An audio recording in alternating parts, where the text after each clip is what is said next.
Hello, everyone. It's Jerry at the Fledge. Welcome to another episode of Every Damn Day. And today I'm up in my office with my headphones on. I've got brown hair and brown eyes. I'm wearing a Qualifiers t-shirt by Madman Poetics. I'm our good friend Morgan. And today on the show, we have our great friend Chaz. Hi, Chaz. How you doing? Doing great. I am excited to see you today. It's been too long. Yeah, I miss coming around, but it's been obviously keeping distance with COVID stuff and just keep hustling our own hustles here. So we just haven't connected as much, but I'm glad to see you. Ruben on Saturday gave me a great compliment. He said that I'm always there as much as you are, and I don't think that's really true. He was talking about showing up for events. Yeah. You miss all that? I do. I miss the people part of it. One thing that I get sometimes is that I'm everywhere, but that's intention. And that's a lot of intentionality out of that. So it's obviously not true, but I try to be everywhere that matters that day, to try to connect with the most people and have the most positive impact I can. Yeah, I took it as a compliment to even think I could come close to networking like you do. So let's jump into you. Tell us about you. So I'm a Marine brat. So both parents Marines. So I was born in Quantico, Virginia. Grew up there for a little bit, but when you're enlisted, every 3 years you move, even if you stay on the same base. So I remember moving a lot. We lived in Virginia and Quantico there, then South Carolina, Virginia. Grosse Pointe for 6 months, and then Okinawa for 3 years. Back to Quantico, and then to Williamston. And then I went to high school in Williamston, locally here. And then moved out of my parents' house in Williamston, the house I live in now in South Lansing, with some roommates, and then eventually my wife and kids. So you bought the house that you moved into away from your parents, and then you were a renter, and then you bought it? No, so I just bought it out of, I was probably 21, 22. And bought my house as like a short-term 3-year, 5-year house that I could have some roommates in, and then maybe flip and get a bigger house when I got married. And none of that happened. I'm still there. It's a lot nicer though when I originally got it, but I'm still there. So, is it great or bad or somewhere in between to be? Are you still a brat? Yeah, I consider myself a Marine brat. I mean, just the same as any Marine is always a Marine. They're just active duty or not active duty. And so, I think it was great. I mean, I grew up in a very culturally diverse neighborhood all the time. Again, we moved around a lot, and the consistent thing was the inconsistent, community where you're in. But outside of military discipline, which is pretty probably equal through all the parenting styles there. The different cultures and people that were represented in those communities were really diverse. And I really appreciate that, especially, living in another country. That experience as a young person was really unique. I only wish I could appreciate it more, at the time. But even looking back on it and experiencing it was pretty amazing and pretty unique experience. So did you end up learning to speak Japanese, or you were? Well, no, Okinawa, we lived in Okinawa, Japan, which is an island south of Japan. And I think there might be 5 camps and 2 bases, and a port, which ultimately means this is only I think a 40 by 70 mile island. And so with that much military on the island, everyone speaks English on the island pretty much. And they only speak Japanese when they don't want you to know what they're saying. So for the most part, English as second language was a huge thing for the community there, for the islanders. And it was also the first time that I realized the cultural difference between groups, because for the Japanese culture is definitely a different, more structured way of thinking and being, and an islander is more of a typical islander that's a lot what Americans would call more friendly, culturally to American style culture. And so I remember seeing people walk down the street and knowing they're an islander, they're Japanese. Like they just have a different feel. They walk differently, they talk differently, and how they express themselves was just a little bit different. I just thought that was interesting, especially, you know, as a 12-year-old kid, like just something to notice. Yeah.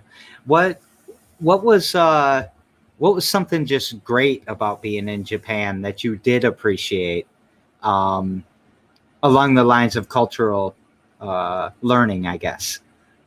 I think I got to experience a lot of well, actually, I'll go in a completely different direction. So I got in the only two fights in my life, physical fights in my life in Okinawa. And I think they were both justified. And the first one was we were at a bus stop. There was one bus stop for the school to take care of all the kids to the other base where there was a military school. And for 3 weeks, there was an older bully that was like 3 years older than me, picking on me and another person that I was talking to constantly. And I didn't really know what to do about it. So I told him, I'm like, hey, I need you to stop doing this. And it just seemed really logical to me at the time. I don't know what I was really thinking because he was a lot taller than me. But I said, yeah, you need to stop doing this. He's like, what? You're not going to do anything about it. I'm like, listen, if you want, we'll just fight tomorrow, see what happens, and then go on. Well, I had never really been in a fight before. I just felt like that was the logical thing I should do for some reason. So I was pretty scared. I went, and it was like a typical movie scene. Like everybody was wrapped around us like a big ring. They're all yelling, for each other, hey, get him, go get him, blah, blah, blah. I ended up getting a lucky shot, like a lucky kick to the nuts on him. Then I punched him, and he eventually actually had 2 black eyes, and then he just kind of went down, and that's up. Because in real life, that's what fights are like, not whatever movie thing happens. So that was the end of the fight. He got a little mad at me, but we got on the bus. The next day, like, his mom came to the bus stop and was like, you picked on my son, and now, like, I need to talk to your parents. So I brought her. I'm like, hey, you can come talk to my mom.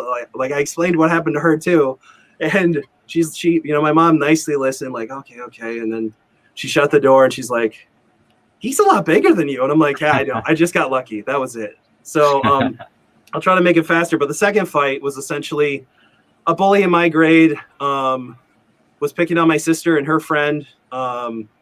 And I told him to stop and said, I'm going to fight you if you don't stop. So the next day he did the same thing, and he's throwing rocks at them.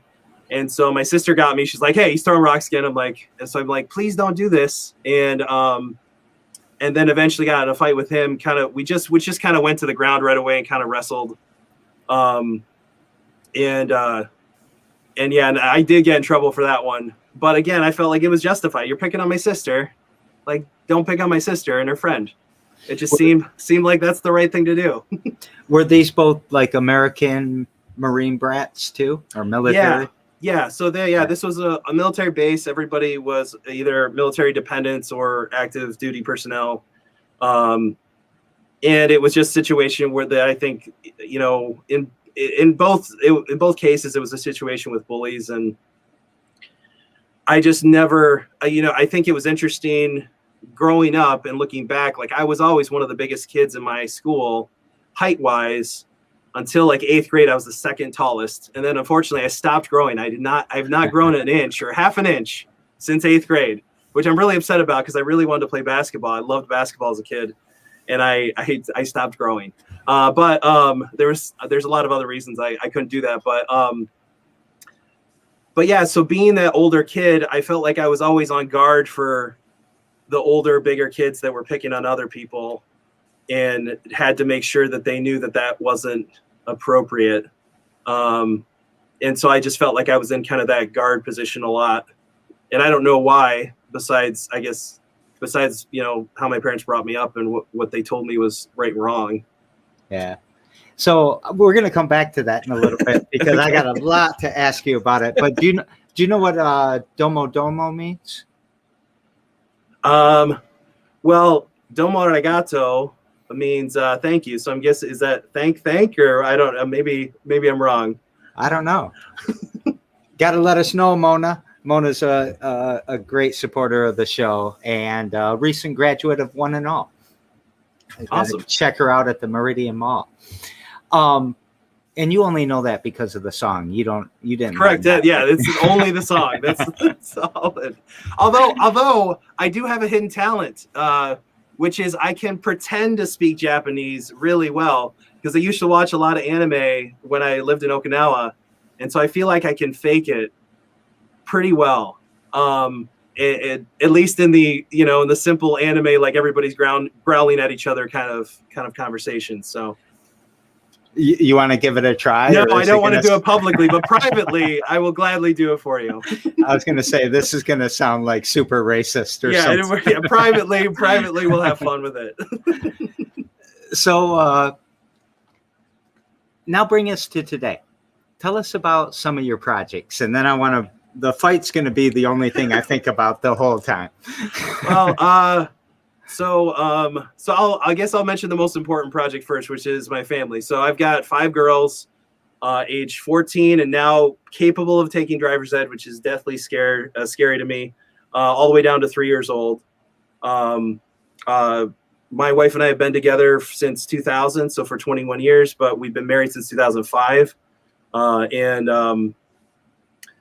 And she's amazing. And so that project is always my number one project. I always try to remind entrepreneurs that I work with and people that I talk to that want to have aspirations of affecting the world, that the people in that house are the people that are going to have the most impact on the world, that they're the people that you have the most impact on. So if you want to have most impact on the world, focus on them first, and then other things and projects. So, that's the second time I've heard that today, but also the first time anybody's mentioned their family as one of their things to start out with. So family first. Love it. And then I'm an insurance. So I'll pay the bills first. So I'm an insurance agent with David Chapman Agency in Lansing, which is a locally family-owned agency, but they have a unique position to be one of the largest property casualty agencies in the Lansing area. In my role with them, I basically just how I get to work on clients, work with people with their home, auto, umbrella, life insurance. But I also focus more on business owners and commercial insurance, whether it be nonprofits, habitational things, tech companies, startups is a fun area that I like to be in, and some other kind of niches that are fun for me to talk people through and make sure they're on the right page.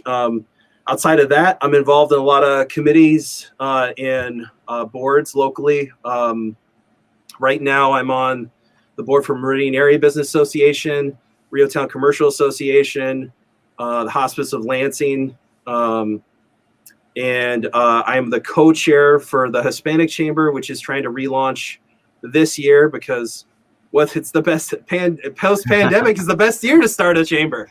So I'm really excited about that project, and working with Elizabeth Hernandez, who's the co-chair, and then just trying to find different ways that I might be able to help individuals and groups. One thing I might mention that's important to me as far as a project is I work through a ministry that does kind of one-on-one Bible studies. I usually do that with 3 to 4 guys at a time, and that's been really, really positive and beneficial in my life, especially during COVID, where some of that's been all kind of the Zoom calls, but still kind of continuing to connect and help each other grow.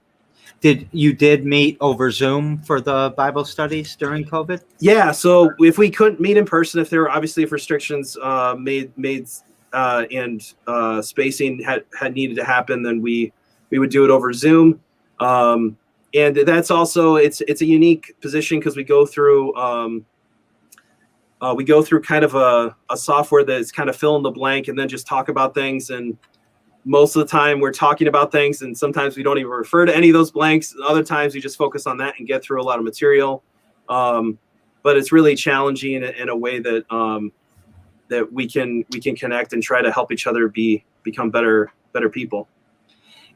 Is that software you purchased, or no? You guys so it's through a national organization called CBMC, which started in Chicago in the, I think, post economic collapse. And so it's specifically for Christian businessmen to connect to each other and try to just have a positive impact on each other and on the world. So it's not very complicated software, but it works extremely well, just to keep on a track and have a reason to kind of meet and connect. And even today at 4, I have one of those Bible studies with a financial planner that I meet with once every other week. Is kind of our schedule. Do the one-on-ones and the software kind of help you stay grounded in values that are important to you? It helps us challenge what our intentions are and what our actions are, and if those line up. It also helps us kind of think through what we're doing, how we're doing it, and if there's a way to do what we're doing better. I think it also challenges us as our position, our role in our family, and making sure that we're seeking to listen first and have humility in the way we approach our spouses and our kids and others, especially in the workplace. It's the reason I'm asking her, I'm talking about that, is because I work with so many young entrepreneurs that have a social mission, but I see as they get into it, they need money and they need this, and their values start to drift a little bit. And how do you, sometimes people are, I'm going to give half my profit to, a charity or whatever. And then they get into it and they see that's not realistic or it's not easy to do. But I always wonder a good way to keep people centered on their values when they're building their business. And especially after they kind of reach some tipping point and they're like, I could be Jeff Bezos. I'm going to be a gazillionaire and destroy the world. Yeah, I think that's a little bit of an epidemic, maybe, that people now feel like a social mission has to be a part of a business. My feeling is that if that's a part of a business, but the business isn't sustainable, then it's not a real good mission to try to apply to. And that's not to discourage people from having a social mission, but just trying to understand what the reality looks like before they're generous with the money that they don't have yet. I think that's because I think part of the drift happens when reality happens and they're looking at that bank account and it goes up and they're like, man, I said I would give away 50% of this thing. Really? Like, that's a lot of money now. Like, as soon as it becomes real, that becomes a harder thing. And I think, again, not to have that I'm not saying don't have that aspiration, but maybe try to go into it with realistically knowing your numbers and knowing what you can meaningfully contribute, and make that a consistent basis. Because again, if your business isn't sustainable, that's not going to hurt anybody, even if you're giving 100% of your profits. Yeah. So a couple other questions about some things you said. You're on a lot of boards. If somebody, why would somebody want to be on a board? And how do you get on these boards?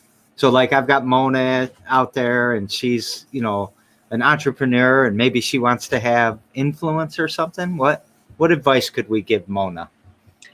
I would say the value of the board has to start with aligning with your personal values, and aligning with part of your mission as a person. So it doesn't make sense to just be on a board to be on a board.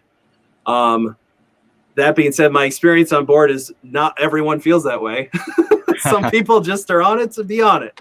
And they really like that title. And I've quit quit committees and boards if there isn't any impact I can have on that group.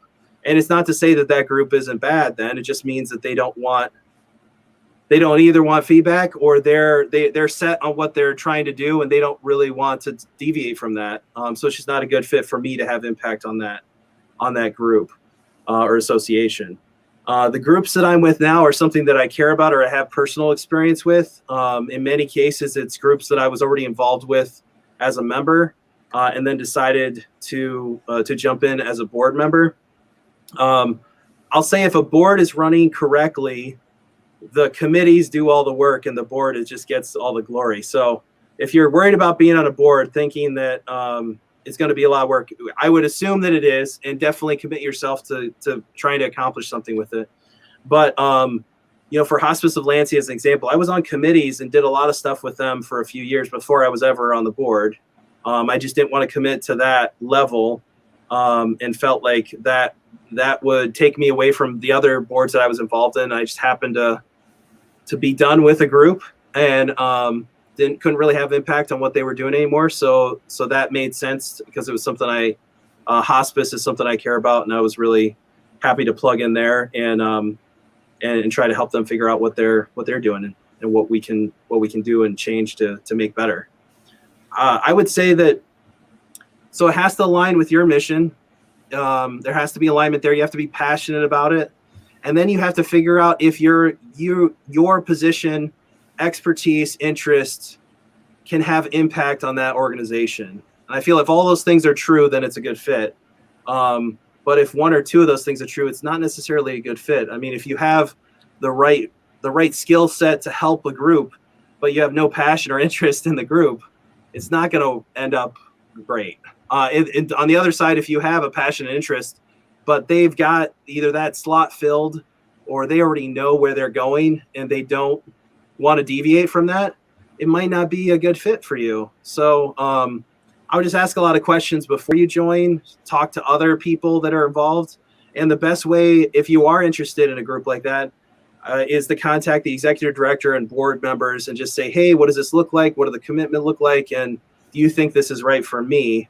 And then ask somebody that knows you really well if they think it's right for you, not just these strangers that meet you a couple times and are just hungry to get your attention and time now. That sounds like good advice for almost anything, entrepreneurialism, a job, or right. Joining a board. So Rachel said, hi, Chaz. I think the last time I saw this interaction, it was Wu-Tang Wednesday. It's not Wu-Tang Wednesday, is it? No, but I really want some wings now, though. I know. And Rachel doesn't work there anymore. It's not open it's going out and dining's not easy anymore. But It's getting there, right? Yeah, and I think that you said something on the entrepreneurship, which I think is interesting, as far as having passion and skill set. I'm thinking back at that, and I thought about this the other day. I think about it, I think once a year, is that we live in an interesting time where we have the capability to align our interest and passion into our occupations, but that's kind of a newer thing. I mean, for the history of man, that's kind of like in the last 100 years, we came up with this idea that whatever our work is going to be our passion and our interest. Before that, it was kind of just survival and trying to figure out what skill set made sense so that we could make enough money to make it. And I'm not saying that's good or bad. I just think it's interesting that we have the technology and humanity's come this way enough that now we can have that conversation, and that can be a part of us seeking out what we want to do. And we have where we're at now, we can have a lot of options to explore and figure out what makes sense for us. In contrasting that with like the gig economy, mm-hmm. Do you think that happened because of the gig economy, or the gig economy happened because of that, or is there a chicken and the egg or something? I think the gig economy actually is more of a solution. It's more of an answer to a problem of what it means to be an employee in this country, and what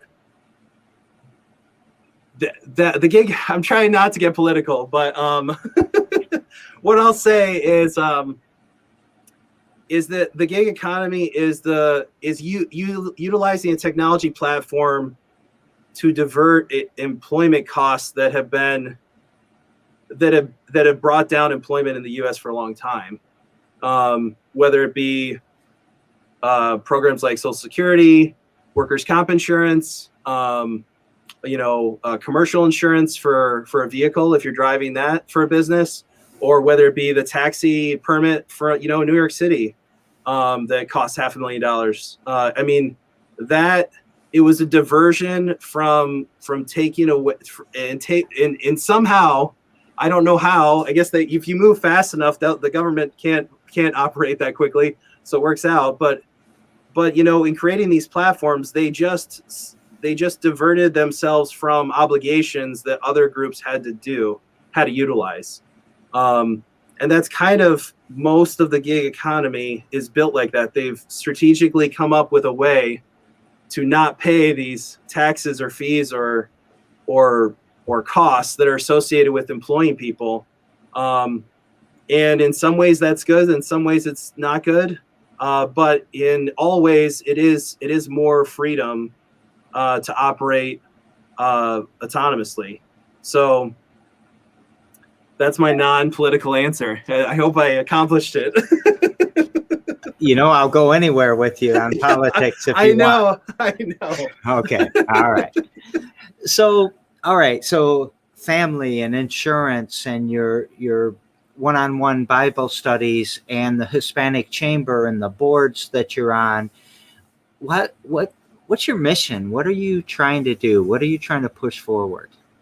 So I'm trying to have a positive impact with my skill set on the world. And again, I think the greatest impact I'm going to have is with my family, is with my girls, is with my wife.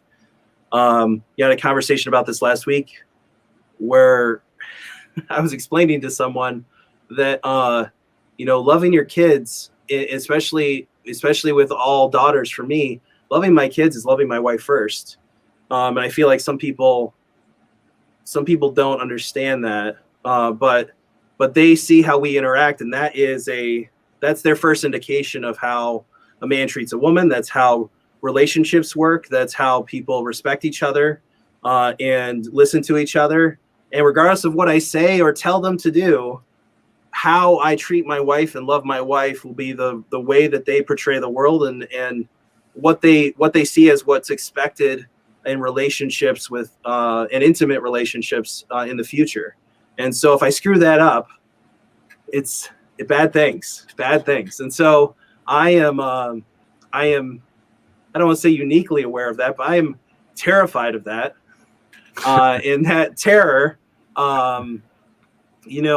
gives me a lot of motivation to try to do the right things, not only in my house, not only with my daughters, with my wife, but in treating other people respectfully, is because, again, they're going to judge me and learn about the world by how I act and less about what I tell them is right and wrong. Yeah, you can't talk your way out of situations you behave yourself into. Right. And I think, actually I thought about it just now, is that I'm not Catholic, but my mom came from a big Catholic family. My dad came from a quasi-Catholic family. St. Francis of Assisi said that, I'm sure I'll get this quote wrong. But he said, I think it was either him or talking about general Christians, say our mission is to spread the gospel, when necessary, use words. And so I feel like that's my primary mission, is to spread the gospel. When necessary, I'll use words. I think it's necessary a lot because I like to talk, but that just means that that's not proselytizing with my words. It's proselytizing with how I treat people, and giving people the grace that I feel I've received with my beliefs. So, yeah. So, what's something you do every damn day to push your mission forward? I think it's little, but it one thing that I don't know if this is what you want or not, but I think one thing that's important to me is I always I kiss one kid every day, usually when they're sleeping. For the older girls, they don't like that because they just don't like me to even hug them and just tell them how much I love them. But I kiss at least one kid at night, and just pray for them and think about, what are they going through? Is in that specific individual, is there anything I can do to help that me and my wife Nicole can do differently? And am I trying to push my work or my income above what their needs are? And so I feel like I'm a fairly driven person. I have a lot of aspirations. I have a lot of goals, but I don't want to lose track of what's important, and I don't want to put anything ahead of them. So that's something I have to constantly remind myself of. This is the most important thing. This is how I'm loving the world. This is how I'm showing the gospel. This is how they're going to see the world. And so I need to be thinking about that every damn day. Was damn too close to Catholic? No. Okay, no. That's good. Every time I hear the word damn, honestly, I think of National Lampoon's Vacation when they go to Hoover Dam. That's all I think of. This is the damn tour. Yeah, you're on my damn show. All right. So we daisy chain the shows together, and a mutual friend or acquaintance of ours, Dane Cook, was on yesterday, and his question that he wanted me to ask you is, how do you keep all of this fresh, like interesting to you? Do you ever get bored, I guess? So that's an interesting question, because I just read, what was that book? I read a lot, but I remember I had a quote that that came back, and it talked about the boredom in excellence, and how the people that are truly excellent. So if you want to talk about Michael Jordan or Elon Musk or somebody who's really excellent at one thing or their field, you have to settle in and continue to do things when they're boring. And the people that are really excellent, they know how to do the same things because they know it'll produce the result they want, and be bored and not let that boredom stop them from doing it. So that it made me think of that kind of quote or kind of analogy that I was reading. But for me, I kind of mentioned the fear of producing, and being the person I need to be for my family is definitely a big motivation. And also I really enjoy what I do. Partially, my background wasn't insurance. I don't think it's that interesting, nor does anyone else, I think. But it was a unique position where, my personality really thrives on helping people understand things and connect. And also, I have, for Strength Finders, restorative was one of my top identifiers. And so helping people get through, crazy events. In the last year, I've had a restaurant that burned down to the ground. I've had somebody who had a employee theft from a home of one of their clients. I had somebody steal a Cadillac converter off of a commercial truck, and a trailer. A whole trailer just decided to disappear one day. Somebody just went to their business parking lot, hooked up, and left with it. So a $10,000 trailer just walked away. And for the industry that I'm in, it seems like we're selling a product. It seems like this is your insurance thing, and you get it from me or somebody else, and it's the same thing. But I feel, even though I felt in those situations where people had losses and something horrible happened to them, it was really affirming for me in this last year, because what I did and how I did it mattered in all those situations. And in the situation with the restaurant specifically, there would have been complete. They were completely jacked if we hadn't switched over 4 months before that fire happened. And that was what I did. And it was, it's something that's hard to understand. It's something that's dominated by an older crowd. So a lot of my competition is dying, literally, and it's something that people don't understand. They definitely need to understand what the ramifications are for what they have. Whether it's people with young drivers, which is a niche I help people out with, or businesses. And business insurance specifically is very unique. It's whether I'm insuring a place like the Fledge or a coffee shop or a fitness place or a doctor's office or CPA office or attorney, or home healthcare group or restaurant. All of those are not the same thing. And so it's really interesting to help people understand what they have. It's a little snowflake situation each time.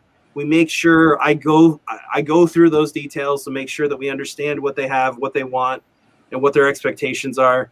And then we move forward on it. And it's fun for me. I enjoy it. And I don't enjoy details when they're not important. Because that's not my personality, is to love, and revel in the details, but for getting things right is really important. And I totally forgot the original question that you asked, but it doesn't matter. How do you keep it fresh? And I think you just answered it perfectly. Okay. Well, I'll mention one thing for keeping it fresh, and that's Gold Bond. So I think Gold Bond is a magical elixir that many people should know about. So I'll end with that for keeping it fresh. All right. And fresh as hell when the feds watch. Erica Lynn says Strength Finders is awesome. And hi, Erica. Hi, Erica. So my 5 are, oh gosh, now I have to remember. So restorative, communication, command, woo, and ideation. Not in order, but those are my 5. Woo? Woo. Like Wu-Tang? I wish it was Wu-Tang. I think it's more of just enjoying people to an nth degree and liking, just loving being around people and enjoying people. Do we still have to wait till Wednesdays to get wings? I think we do. I keep thinking we should make that happen. I think we should make that happen this week. Yes, I do too. Tomorrow on the show is Ashley Willis, another friend of ours. Yeah. And what question would you like me to pass to Ashley? I'll try to articulate this the right way. We'll see. You can fix it if I get it wrong. That's the nice thing about this setup. I would like to know, as an entrepreneur and as a mother, how has she adapted over the last year, and how does she feel about how she's adapted over the last year? I know that in our house, it was hard. So we had to be away from the office. I don't have a very large house. And so I was in the basement with my oldest, and she did not enjoy that. And I did not enjoy that either, because it's kind of her space down there. She has a bedroom down there. And, it had the benefit of both giving me a lot longer hours to work, because I just felt like I couldn't turn it off because it was always there. But I was less efficient, so I got less done, even though I worked more. It was a really unique situation. It's also been stressful for the kids. My wife's been a champion, and I have the ability, my wife's a certified teacher and went to MSU for elementary education. So it's not, she can hold her own, and we've homeschooled the kids for a long period of time. So she handled it pretty well. We've been doing virtual schools and a couple different things, and but it's been hard. And the 2 younger girls go back to school next week, or after spring break, which I think their spring break is this week. So they're going back next week, 5 days a week, and they're super excited. They've just been, really wanting to connect with other kids and get out of the house. And my wife and I agree that would also be a good idea. So I always ask the guest to answer the question, but you just went right into it. So thank you for doing that. And you don't know Erica? You know Erica. I thought you guys might have known each other from the Rio Town. She said, nice to meet you. So I didn't know. I think we've heard of each other. I don't think we've ever met in person. At least that's my recollection.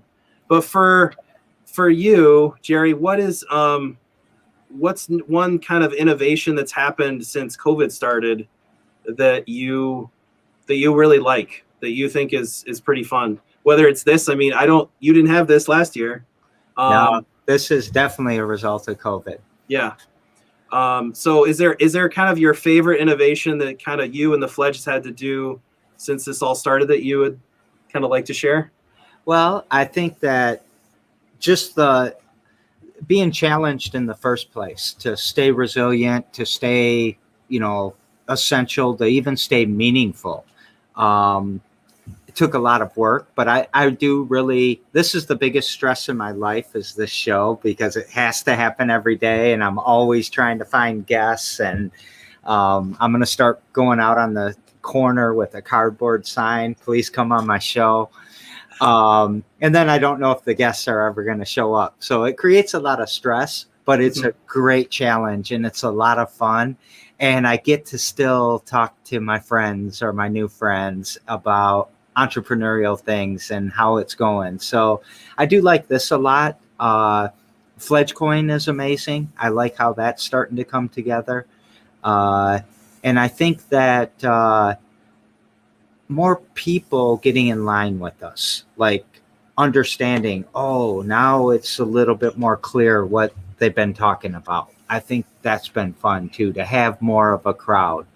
And I do kind of want to mention that, you've always been there for me. You have always given me angles that I didn't have before, kind of referring back to your how to keep it fresh answer. Mm-hmm. And you've always challenged me and said, yeah, but what about this? And what about this? And I think you've taught me a lot, and I appreciate that. And I want to get that in before. Well, I'll say it's mutual because I enjoy our conversations and just being able to be like-minded in spirit, but not agreeable.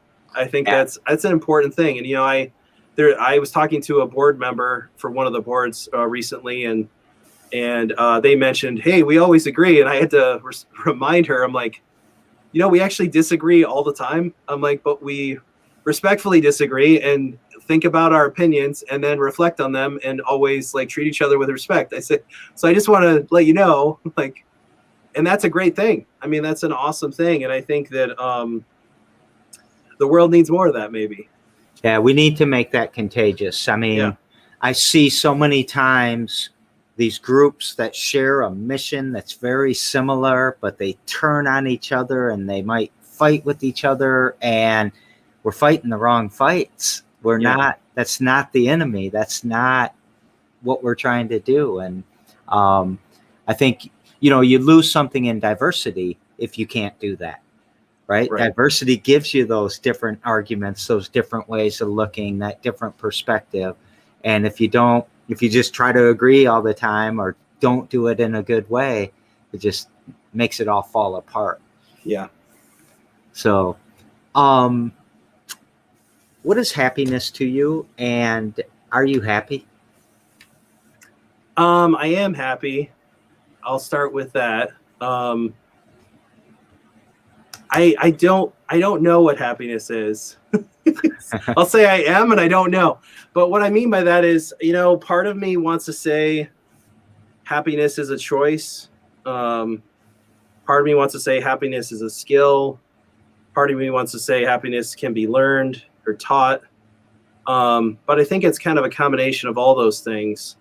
And I guess, one thing when I heard that question the first time pre-show, I kind of kept thinking about a certain situation. So I probably should talk about that, which is maybe 4 years ago, I went on a mission trip to Mexico, to Yucatan Peninsula, which that's a fancy way of me saying Cancun, but it wasn't spring break. Okay, I was hustling. I was sweating a lot. So we were at Yucatan Peninsula. We helped with an orphanage. Went through a group called Back to Back Ministries, and one of our projects during our lunch was to go to a household, a family that requested us to come and pray with them. And so we drove down these dirt roads, and I thought it was interesting. I noticed that like there was a lot of sticks out of the ground, like looked like really thick tree branches, but not like trees. And they were electrical lines and cable lines. What they did is they just took like a long tree branch and they found a shape that had a U at the top, and they would just stick it in the ground as far as they could, and then it would just hold the lines just with a bunch of tree branches along the street. I thought that was interesting. So we finally get to this kind of crazy windy driveway, and then we get to this cement box that's just cement walls, one door on the back, one door on the front, one door on the back, probably 600 square feet, the whole thing. And we walk in. On the back of the house is a shanty house, and there's 14 people living there. The right side, it's kind of split into two, and the right side is a kitchen, dining room area with no dining room table, fridge, and everything's plugged in with extension cords in the ceiling. And they have a TV in the other room and a couch, and all those people sleep in that room. And so my perspective, and I had my 11-year-old daughter with me at the time, Sophia, and I brought her on this mission trip thinking maybe this will give her a better perspective on the world and things that are important, and how other people live, and so we thought that might be a good experience for her. So she's with me. We get there, and the whole time I'm thinking, okay, so we're gonna probably pray for them that their situation gets better and they can stop working. She kind of tells her story, and she's working 8 hours a week. Her husband's working 8 hours a week. They have both his parents, her mom with them, plus the kids. The kids kind of run them by themselves because they have to work so much. And she tells us, and me specifically, that we're going to spend the whole time thanking God that they have such a great life, because they own that property. They got a loan for that building, and not a lot of people could get a loan for that. And they're so grateful in the abundance of everything they have that they can't be, they just want to experience, they want to express how thankful they are for everything that they've been given, and the life that they have for themselves, and the life that they're going to have for their kids. And I promise I won't get emotional. I was emotional then and afterwards, thinking about it several times, because my perspective was, oh, this is so little. How are they making this work? This has got to be such a hardship. But their perspective was almost pure happiness and gratitude. And if they can have that experience and happiness in that situation, what's my problem? Are my problems real? And again, that's not to make little of situations that are tough and people that are in horrible spots. And that's not to point out that anybody is less than, but just the opposite, that we're in control of our mindset. We are in control of what our perspective is to a certain degree, and having that mindset and focused on that happiness is very much a decision. Now, I do think it is something that you have to work on depending on your circumstances. I do think that you have to rely on other people and accountability to make sure that you're doing that properly, and a level of self-awareness to know how you're expressing that to other people. But I feel like, the shallow version of happiness in this country, and I guess in the Western world, is really more based on comparisons to other people. Is based on comparisons to what other people are experiencing. I think true happiness is more being comfortable in identifying who you are as a person, knowing that you have an intention or direction that's right for you, and also doing that in a selfless way because you know that intention involves helping other people. And what the quote that just came to mind is, being selfless is not thinking about yourself less. It's not being selfless, not thinking about yourself. It's just thinking about yourself less. And again, I'm sure I butchered that quote, but that's the point is not to be in your own head, considering your circumstances and trying to think about, woe is me, this is the situation I'm in. It's thinking about, well, what leverage do I have to help other people? And does that match where I'm going and what my purpose is? Yeah, I love it. Mona says poverty is a mindset, and so is success. And Erica said comparison is the ultimate stealer of joy. Right. And I also I want to add that gratitude can give you so much peace. Absolutely. I got into a circumstance where I was going through some trauma at the Fledge, and the police actually asked me to talk to their psychologist, and she got me saying thank you to your razor, thank you to your toothbrush, thank you to the mirror. And I did that exercise for about a week, and it really helped me out a lot. So the other thing you said is you didn't want to get emotional. That's not because you're scared to lose masculinity, right? Because us men, no, we can get emotional too. No, I don't know if as a father of daughters, this made me more of an emotional being than I was before, but I am definitely, I am all over the place emotionally sometimes. And again, it's also thinking about my girls, thinking about my wife, and what they're accomplishing, what they're doing. I had a situation maybe a couple months ago where my second oldest just made like such a like just selfless comment, and I was really trying to help someone in our family, and it wrecked me for days. I was just couldn't handle it. It was so great. And again, it was really, really impressive. And I'm really excited about who they're becoming, who they are. Yeah. I find a lot of joy and happiness in watching my kids come into their own. Yeah. So what gives you hope? I'll go in a different direction here. My ignorance, it gives me a lot of hope. I feel like I read a lot, I pray a lot, I think a lot. I try to be intentional. And after doing that for however old I am, and more intentionally, maybe in the last 10 years, I still don't know a lot. I still don't know a lot. And so I feel like,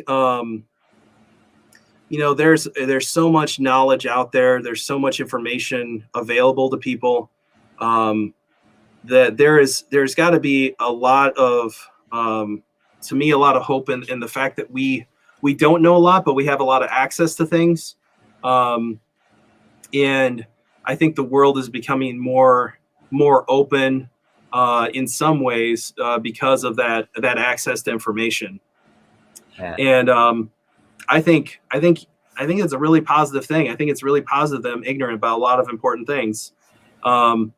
And that breeds community, because I have to rely on people that are experts in certain areas. People rely on me as an expert in certain areas. And we can work with each other and have really quality community that way.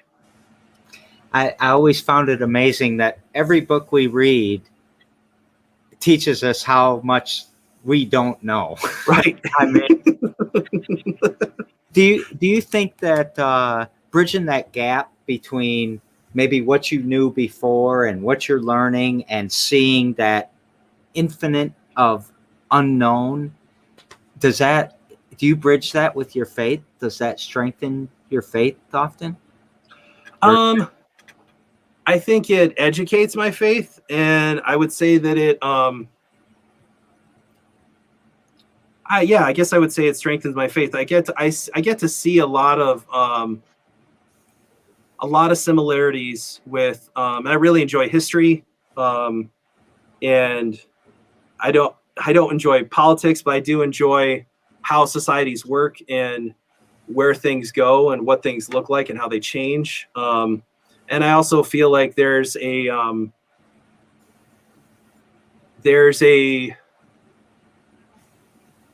there's a lot of opportunity in intentionally listening and asking questions, and I feel like there's so much that we can learn by both looking at data but listening to each other more intently, and also trying to figure out what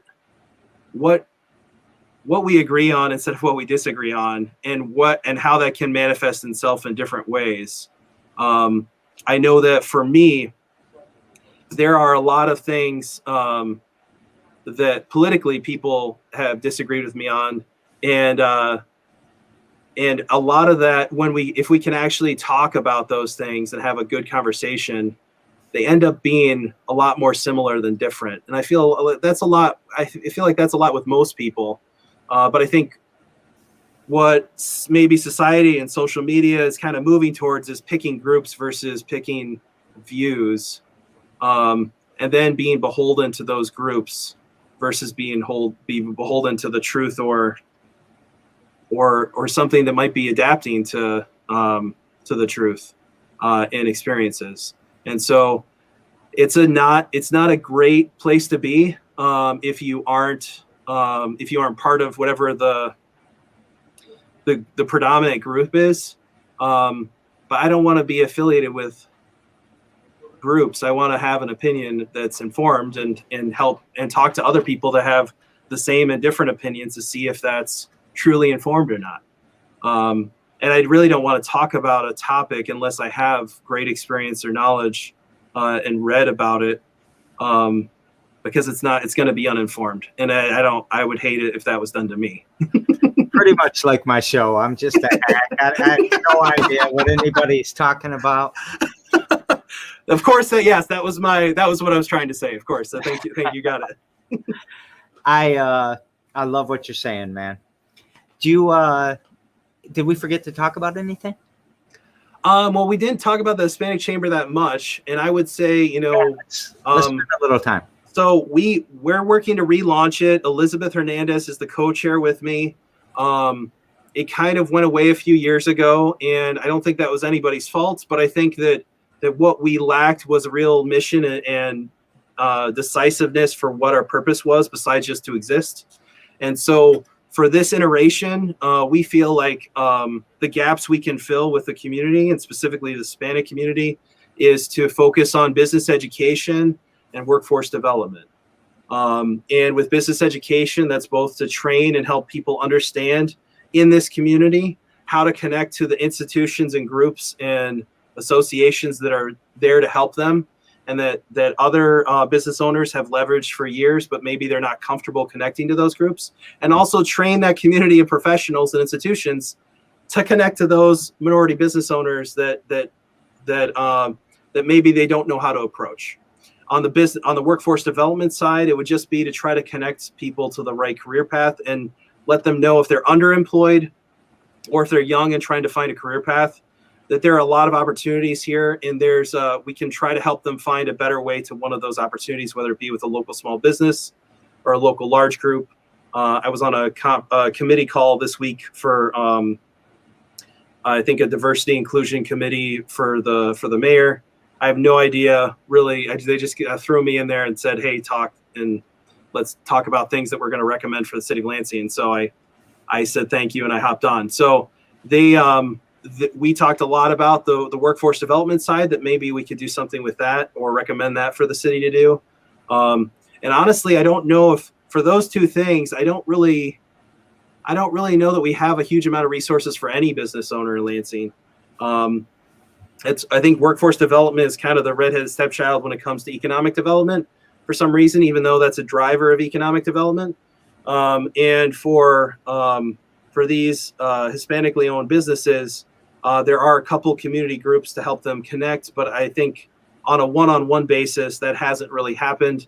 And in general, I would say with what's been of the Black Chamber and Hispanic Chamber, their inclusion into different groups has been very tokenistic and not real. And so part of me being involved with Elizabeth to help it relaunch is that to not make it tokenistic, to have a real voice there, and not to do anything politically, not to have an opinion politically. If somebody wants to talk to us, whether they're, trying to become an elected official or they're elected official, we'll let them talk, but we'll listen to anyone, but we're not endorsing anyone.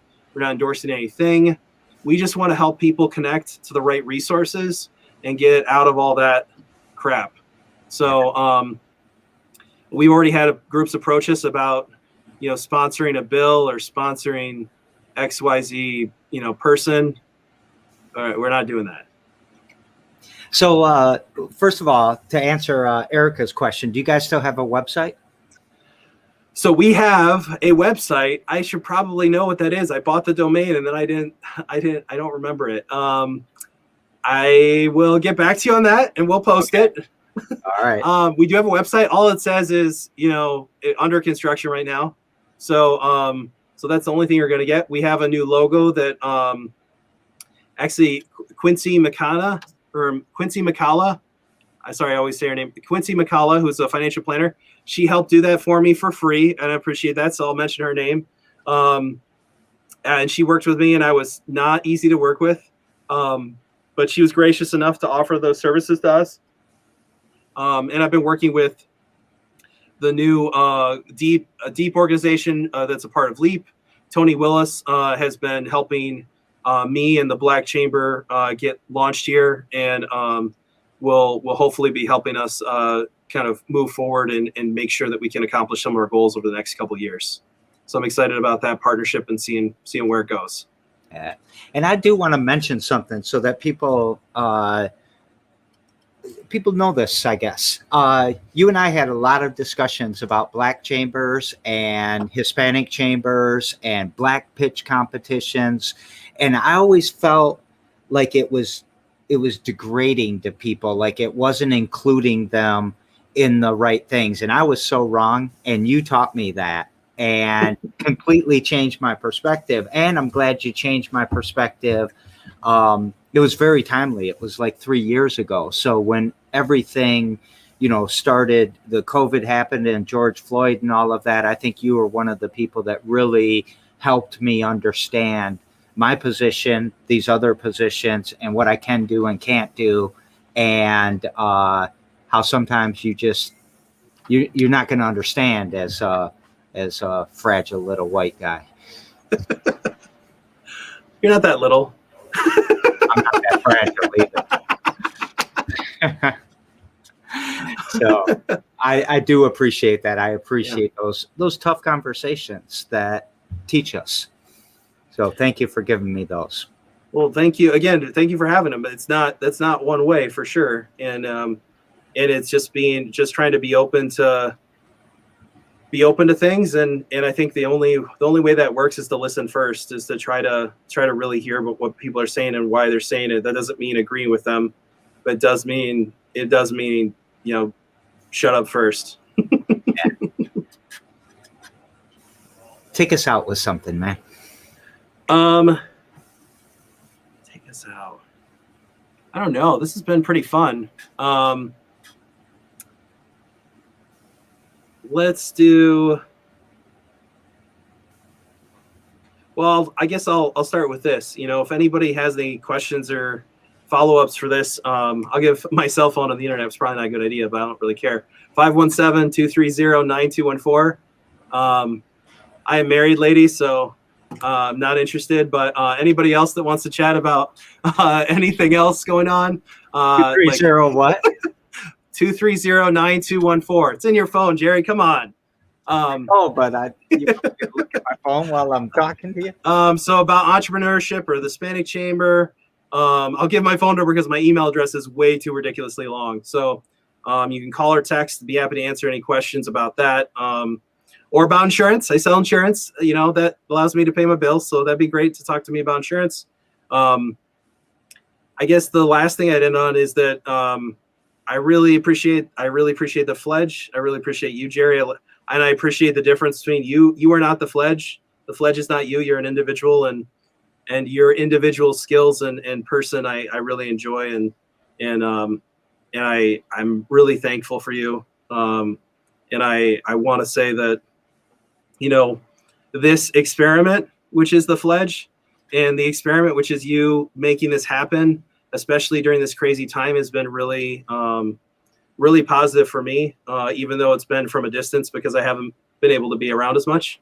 I really appreciate the effort that you've put into this to make it successful, because I know this was not a straight path, and this wasn't exactly what was planned, but you've done a lot with it to make it not only beneficial for you and the group, but for the community. And I really appreciate that, value it, and it's been something for me to have hope in this time when everything's a little nuts and uncertain.